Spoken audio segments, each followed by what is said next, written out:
সত্যিই বন্ধুরা, ব্যস্ততার কারণে ভিডিও একদমই দিতে পারছি না তোমাদের। তো ভিডিও করার সময়টুকুও পাচ্ছি না, যে রান্না করে ভিডিও ছাড়বো সেটাও হচ্ছে না।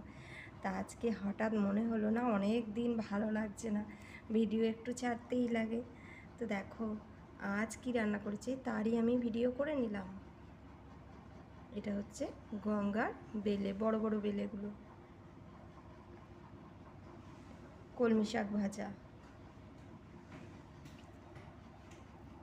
আর এখানে জ্যান্ত রুই আলু দিয়ে ঝোল করে নিয়েছি। ব্যস্ততার মাঝেও কিন্তু আমরা একটু সময় বের করতেই পারি, কিন্তু দেখো অলসতাও আমাদের মধ্যে কাজ করে, যার জন্য আমরা পারি না। আর সত্যি এই কদিন আমি খুবই ব্যস্ত।